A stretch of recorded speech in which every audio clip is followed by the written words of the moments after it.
Hey Zach, yeah, I thought I'd get back to you on this one.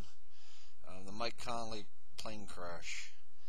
Yeah, I was kind of interested in that myself. I kind of came across that in a Russian paper talking about it. Went back and watched a videotape of the plane crash and all. There is many suspicious things about that. It's not the first time that airplanes have been used to easily get rid of people. It's something hard to investigate. That's why it makes such a good weapon for getting rid of people. Yeah, there's many questions unanswered in this one. Certain things that we should be looking at as far as, does NTSB have control of this airplane? Did it ever leave their thing? Once the airplane crashes, usually NTSB has control of that airplane in the site. And the other crashes that were out of this country and all, it kind of falls out of their jurisdiction, so it's hard for them to prove anything.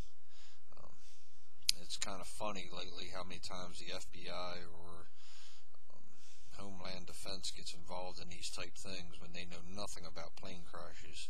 But once they've compromised the scene, it's hard for NTSB to prove anything. This pilot, as you know, I was a student pilot, but this pilot here was flying IFR. He was instrument rated, which means he trusts his gauges fully.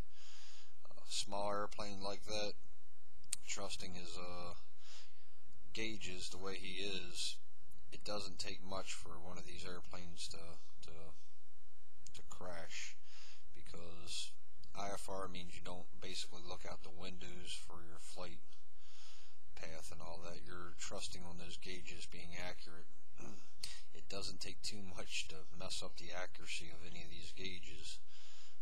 I know they said there was many times that they thought his plane was tampered with before, and he kept grounding his flights.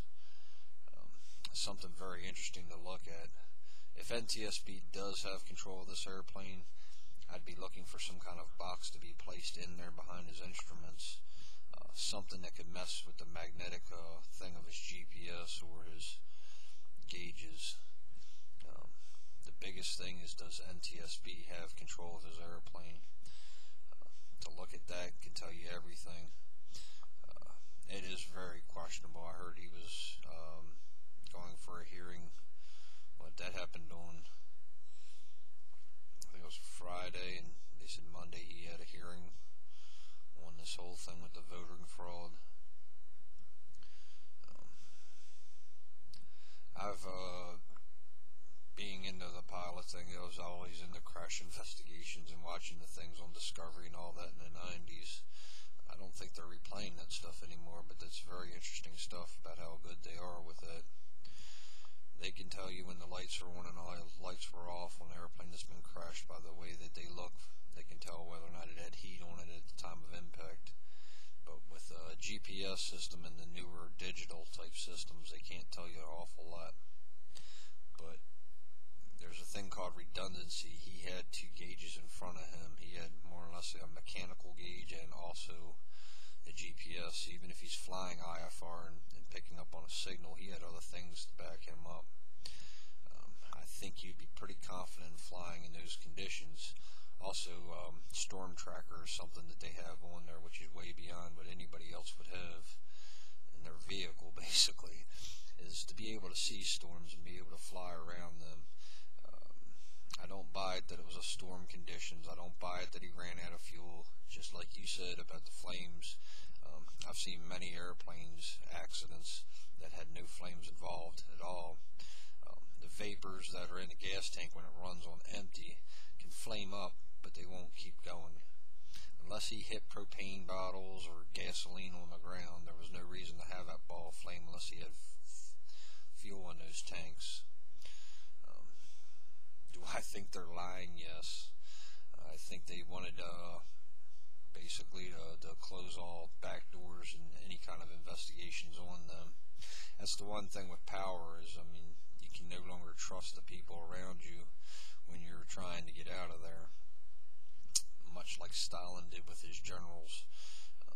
Do you think they can a threat to you, then you must eliminate them. This isn't nothing new.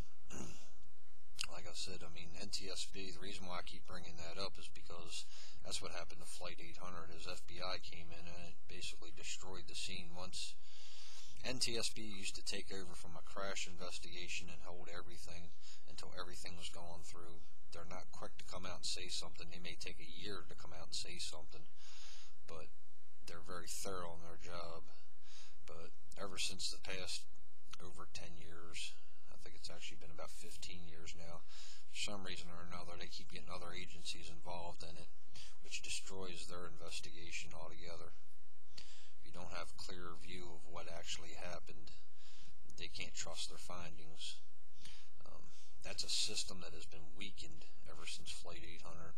I think it actually started before that, but to have such a good system investigating these crashes and then just to destroy it, I really think it's just a great way now to cover up these things. Great topic. It's one I'm really interested in keeping up on too myself. NTSB, and also, I mean, Bush is on his way out.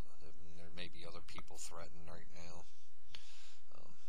That was pretty crazy to read what Rove was basically threatening his wife and all of that leading up to it.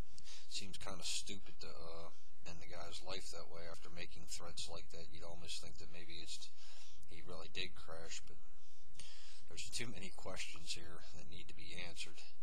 I think the spotlight should stay on that, and I think when the media doesn't cover it, that's one time we all should be looking a little bit closer at it. Good job. Keep it up. Peace.